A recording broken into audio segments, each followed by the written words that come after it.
Assalamualaikum warahmatullahi wabarakatuh. Sebelumnya perkenalkan, nama saya Hafiz Anantara Radian dengan NPM Hafiz 184. Di sini kami dari kelompok 3 akan menjelaskan ringkasan materi bab 23 yang berjudul laporan arus kas. Tujuan utama laporan arus kas adalah untuk menyediakan informasi tentang penerimaan dan pembayaran kas perusahaan selama satu periode. Tujuan sekundernya adalah untuk menyediakan informasi berbasis kas tentang aktivitas operasi, investasi, dan pendanaan perusahaan. Kegunaan laporan arus kas yang menyediakan informasi untuk membantu investor, kreditor, dan pihak lain menilai hal berikut ini adalah: yang pertama, kemampuan entitas untuk menghasilkan arus kas masa depan. Tujuan utama pelaporan arus kas, pelaporan keuangan adalah menyediakan informasi yang membantu memprediksi jumlah, waktu, dan ketidakpastian arus kas masa depan. Dengan memeriksa hubungan antara pos-pos seperti penjualan dan arus kas bersih dari aktivitas operasi atau arus kas bersih dari aktivitas operasi dan kenaikan atau penurunan kas, prediksi arus kas masa depan dapat lebih baik dibandingkan hanya menggunakan data berbasis akrual. Kegunaan yang kedua adalah kemampuan entitas untuk membayar dividen dan memenuhi kewajiban. Sederhananya, kas sangat penting. Tanpa kas yang memadai, perusahaan tidak dapat membayar karyawan, melunasi utang, membayar dividen, atau membeli peralatan. Laporan arus kas menunjukkan dari mana kas perusahaan berasal dan bagaimana perusahaan menggunakan kasnya. Karyawan, kreditor, pemegang saham, dan pelanggan harus sangat memperhatikan laporan ini karena hanya laporan ini yang dapat menunjukkan arus kas dalam suatu bisnis.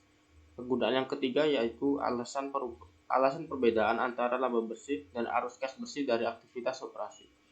Angka laba bersih sangat penting, yakni angka ini memberikan informasi tentang kinerja perusahaan dari suatu periode ke periode berikutnya. Namun beberapa orang mengkritik laba bersih berbasis akrual karena perusahaan harus membuat estimasi untuk mencapainya. Hal ini tidak berlaku untuk kas.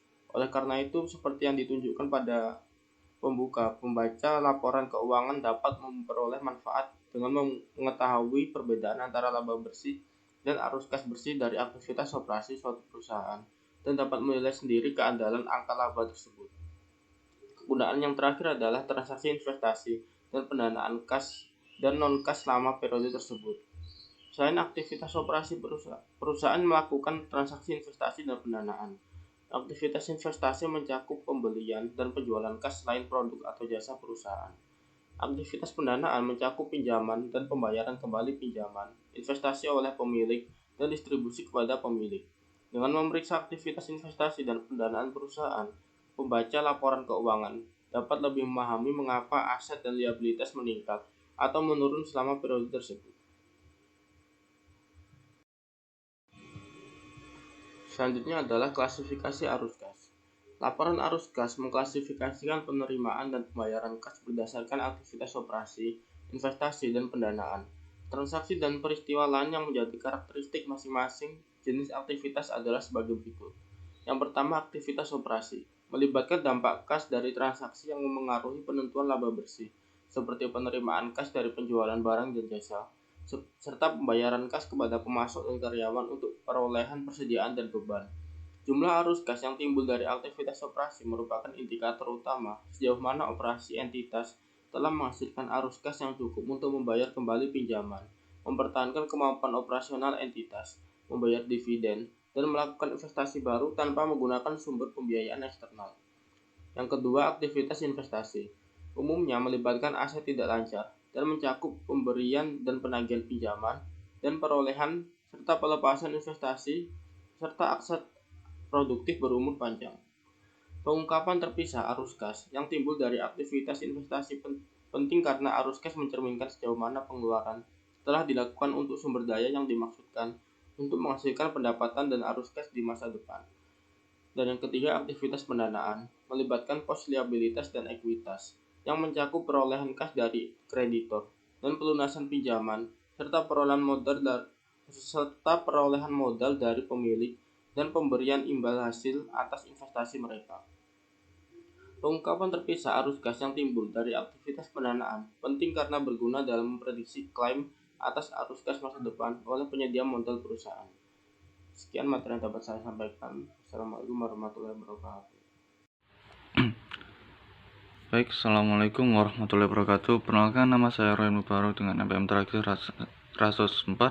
Di sini saya akan mengajukan presentasi mengenai materi chapter 23 yaitu Statement of Cash Flow kelompok 3 dari kelas akuntansi menengah 2. Langsung saja materi yang akan saya jelaskan yaitu mengenai cash and cash equivalent. Nah, dalam cash sendiri dia itu biasanya mencakup currency atau nilai mata uang, koin, bank deposit, dan cek account.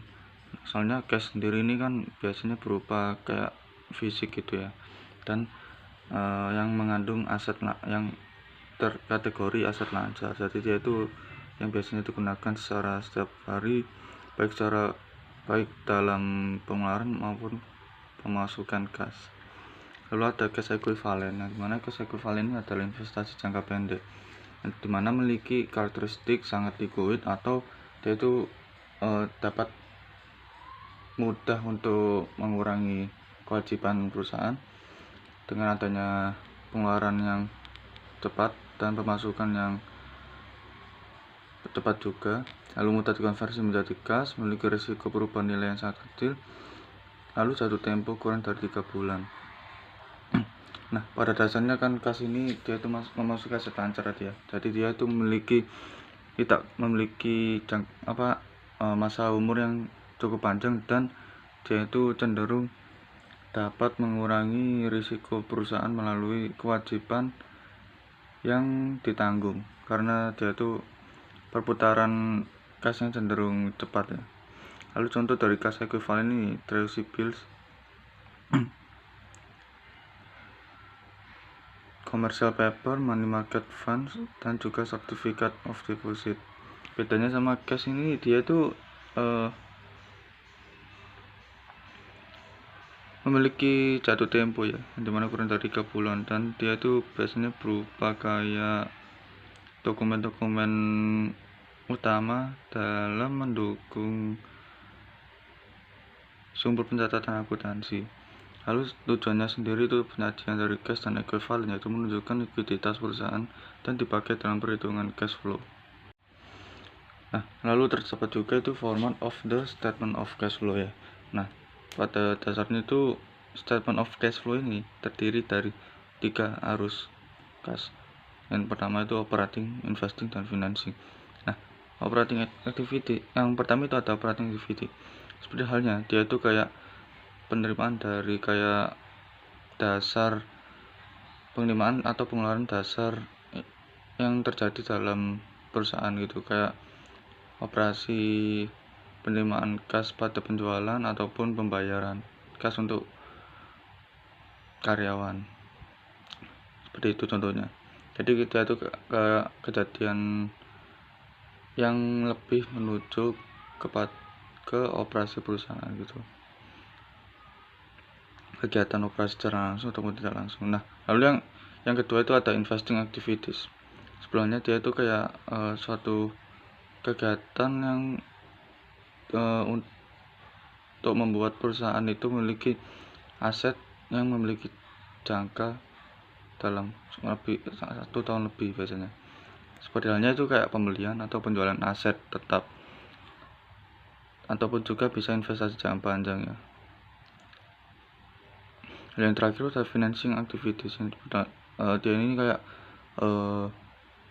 proses dalam pendanaan secara berkala di perusahaan tersebut. Kayak seperti halnya setiap tahunnya perusahaan itu menyetorkan modal 500.000 untuk kegiatan operasional, non operasional, dan juga overhead perusahaan tersebut. Nah, dia itu bisa masuk financing, baik seperti halnya itu kayak pembayaran dividen, penerbitan saham, ataupun pelunasan utang jangka panjang. Nah, ataupun juga penutup laporan, di mana dia itu berfungsi untuk menampilkan net increase atau decrease in cash, menyesuaikan saldo awal kas, dan menyajikan ending cash balance. Nah, di sini tuh tujuannya itu kayak merekonsiliasi dari saldo awal dengan saldo akhir, apakah dia itu terdapat perubahan secara signifikan atau tidak, dan jika ada itu nanti koreksi melalui jurnal koreksi ataupun jurnal penyelesaian. Nah, baik, sekian penjelasan dari materi saya. Untuk materi selanjutnya akan dijelaskan oleh rekan saya. Terima kasih. Wassalamualaikum warahmatullahi wabarakatuh. Perkenalkan, nama saya Joshua Sibuya, NPM 24010101174. Di sini saya akan membahas Illustration Text Consultant Inc. Nah, langkah-langkah dalam penyusunan laporan arus kas menggunakan Data Text Consultant Inc. Sebagai permulaan, kami menggunakan tahap pertama operasi Text Consultant Inc. Perusahaan ini berdiri pada 1 Januari 2022. Ketika menerbitkan 6.000 lembar saham biasa dengan nominal $1 untuk kas senilai $60.000, perusahaan menyewa ruang kantor, perabotan, dan peralatan, serta menyediakan jasa konsultasi pajak tahun pertama. Laporan posisi keuangan komparatif pada awalnya dan akhir tahun 2022 dapat dilihat dari ilustrasi yang saya buat, yang dimana dalam Tax Consultant Inc. Comparative Statement Finansial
Kemudian kita membahas langkah-langkah dalam penyusunan arus kas.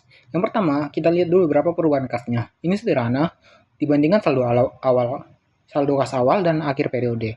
Kemudian kedua, kita hitung kas dari aktivitas operasi. Kita mulai dari laba bersih, di laporan laba rugi, karena laba rugi itu basis aktual. Kita perlu menyesuaikan basis kas. Caranya, tambahkan kembali beban non kas seperti penyusutan, lalu koreksi dengan perubahan dalam model kerja seperti piutang, persediaan, dan hutang dagang. Ketiga, kita identifikasi arus kas dari aktivitas investasi. Ini berkaitan dengan aset tetap, pembelian aset tetap. Pembelian aset ini itu pengeluaran kas. Penjualan aset itu penerimaan kas. Kemudian yang terakhir, aktivitas pendanaan. Penerbitan saham atau utang itu masuk kas, itu membawa kas masuk. Sedangkan pembayaran dividen atau pelunasan utang itu mengeluarkan kas. Kemudian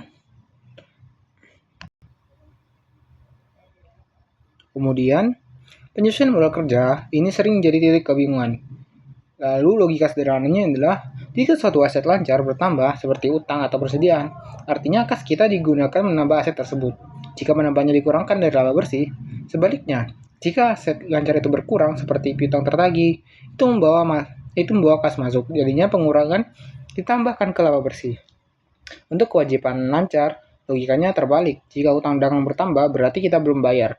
Ini tuh menghemat kas. Jadi ditambahkan. Jika hutang dagang berkurang, berarti kita bayar. Kas keluar, jadi dikurangkan. Dengan mengikuti langkah-langkah logika ini, maka bisa menyusun laporan kas secara sistematis. Selanjutnya ada source of information for the statement of cash flows. Hal-hal yang perlu diingat dalam penyusunan laporan arus kas adalah sebagai berikut. Yang pertama, laporan posisi keuangan komparatif menyediakan informasi dasar untuk menyusun laporan. Informasi tambahan yang diperoleh dari analisis akun-akun tertentu juga disertakan. Kemudian yang kedua adalah analisis laba ditahan diperlukan. Mencantumkan kenaikan atau penurunan bersih laba ditahan tanpa penjelasan apapun tidak ada artinya. Tanpa penjelasan, hal tersebut mungkin merupakan pengaruh dari laba bersih dividen yang diumumkan atau penyesuaian periode sebelumnya. Kemudian yang ketiga adalah laporan tersebut mencakup semua perubahan yang terjadi pada kas atau yang mengakibatkan peningkatan atau penurunan kas. Yang keempat ada penurunan nilai, beban amortisasi dan entry buku yang serupa. Seperti penyusunan aset pabrik tidak mewakili arus kas masuk maupun keluar karena tidak berpengaruh terhadap kas. Namun sejauh hal tersebut telah dimasukkan dalam penentuan laba bersih, perusahaan harus menambahkan kembali atau mengurangi dari laba bersih untuk mendapatkan jumlah kas bersih yang digunakan oleh aktivitas operasi. Kemudian indirect method atau additional adjustment. Demi konsistensi dan keterbandingan, serta karena metode ini paling banyak digunakan dalam praktik, menggunakan metode tidak langsung dalam ilustrasi konsultan pajak, di mana menentukan arus kas bersih dari kas operasi untuk dengan menambahkan kembali atau mengurangi laba bersih pos-pos yang tidak mempengaruhi arus kas. Assalamualaikum warahmatullahi wabarakatuh. Perkenalkan, nama saya Muhammad Rajim Asin dengan PM akhir 100. Nah, di sini saya akan melanjutkan pembahasan yakni tentang adjustment to net income. Nah, pertama ada depreciation and amortization, yaitu saat menghitung arus kas dari aktivitas operasi dengan metode tidak langsung, jadi ini harus ditambahkan kembali ke net income. Lalu yang kedua yaitu post retirement benefit cost, yaitu jika biaya pensiun yang dicatat lebih besar daripada kas yang dibayar, sisinya itu perlu ditambahkan ke net income. Nah, sebaliknya jika biaya yang dibayar lebih besar dari yang dicatat, maka selisihnya itu dikurangkan dari net income. Lalu yang ketiga yaitu change in deferred income taxes, yaitu perubahan ini harus ditambahkan kembali atau dikurangkan dari net income agar arus kas operasi mencerminkan kas yang sebenarnya. Lalu ada equity method of accounting, yaitu bagian laba yang harus diakui melalui metode ekuitas dan harus dikurangkan dari net income. Lalu ada realized losses and gains, yaitu rugi yang direalisasi harus ditambahkan kembali ke net income. Nah, terus labanya harus dikurangkan dari net income. Nah, selanjutnya unrealized gain or loss, yaitu jika mempengaruhi net income, misalnya pada trading securities, maka penyesuaiannya unrealized gain dikurangkan dari net income.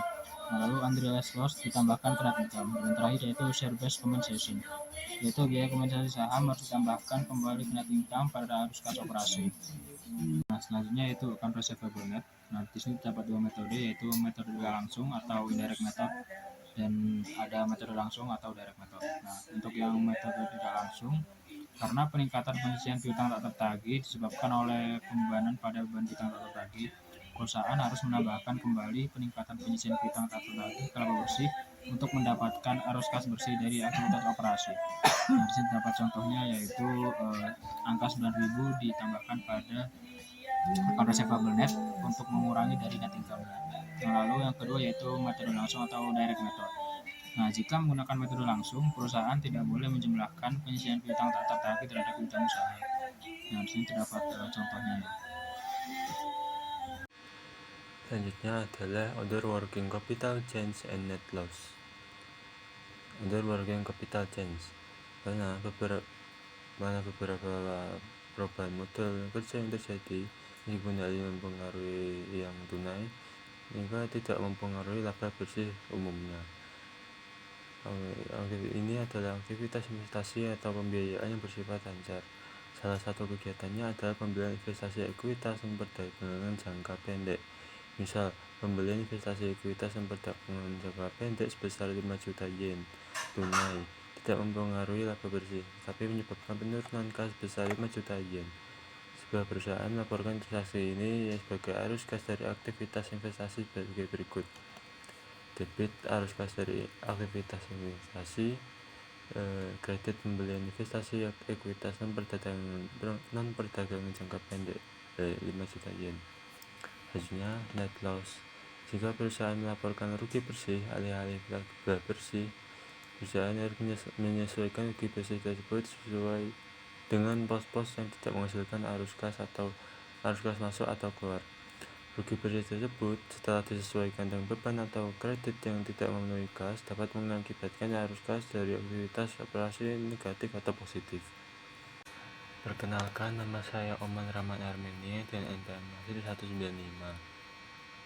Saya akan menjelaskan tentang net cash flow from operating activity, direct method. Direct method atau metode langsung melaporkan penerimaan dan pengeluaran kas dari aktivitas operasi.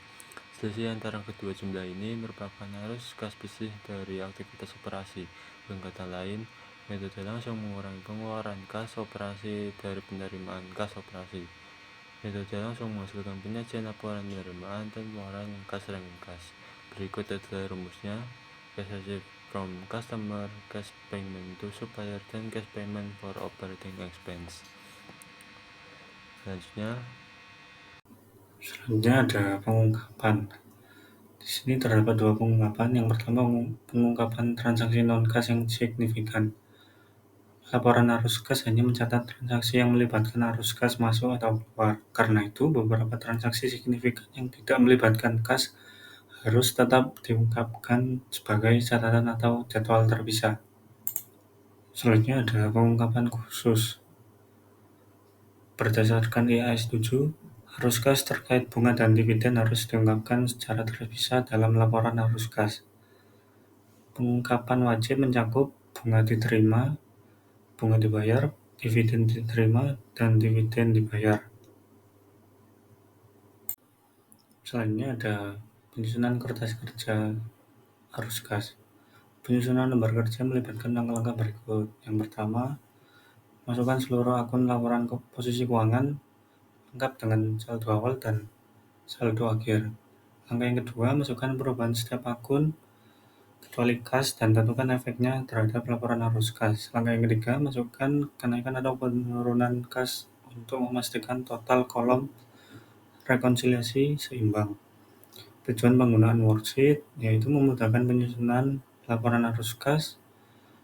Kedua, menunjukkan bagaimana perubahan neraca mengaruhi arus kas, terutama untuk metode tidak langsung.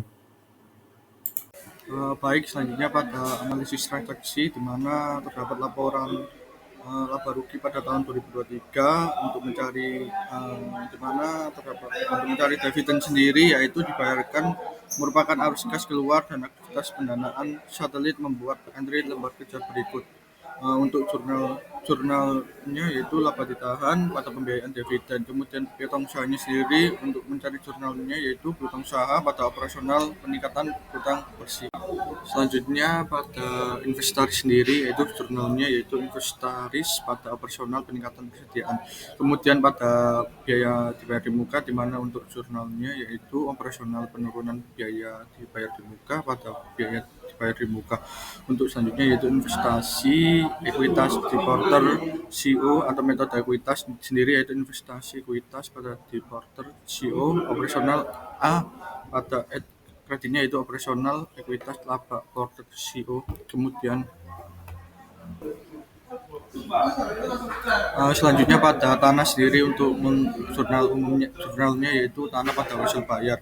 Kemudian selain transaksi non tunai melibatkan penerbitan surat utang pembelian tanah, di mana untuk jurnalnya yaitu investasi hasil dari pengambilan tanah pada kreditnya itu tanah dan operasional keuntungan atas pengambilan tanah. Kemudian pada peralatan akumulasi pengusutan peralatan sendiri yaitu jurnalnya yaitu peralatan pada investasi pembelian peralatan. Kemudian selain menjual peralatan dengan dengan kerugian, yaitu transaksi ini dicatat sebagai berikut, yaitu investasi, penjualan peralatan, operasional kerugian, penjualan peralatan, akumulasi penyusutan peralatan pada peralatan. Kemudian pada penyusutan peralatan yaitu biaya operasional penyusutan peralatan pada akumulasi penyusutan peralatan. Selanjutnya pada penyusutan amortisasi, yaitu untuk jurnalnya yaitu biaya operasional pada operasional amortisasi, kreditnya itu akumulasi penyusutan bangunan pada merek dagang. Kemudian biaya kredit non tunai lainnya yaitu di mana pajak dari penghasilan yang harus dibayar, kemudian obligasi yang harus dibayar, operasional peningkatan hutang usaha, peningkatan kewajiban pajak tanggungan. Untuk kreditnya itu operasional penurunan pajak, amortisasi premi obligasi, akun hutang, kemudian kewajiban yang masih harus dibayar dan kewajiban pajak tangguh. Selanjutnya untuk saham sendiri yaitu dicatat dari lembar kerja sebagai berikut, yaitu saham treasury pada pembiayaan pembelian saham treasury. Kemudian yang terakhir entry rekonsiliasi akhir, di mana itu jurnalnya yaitu penurunan uang tunai pada uang tunai.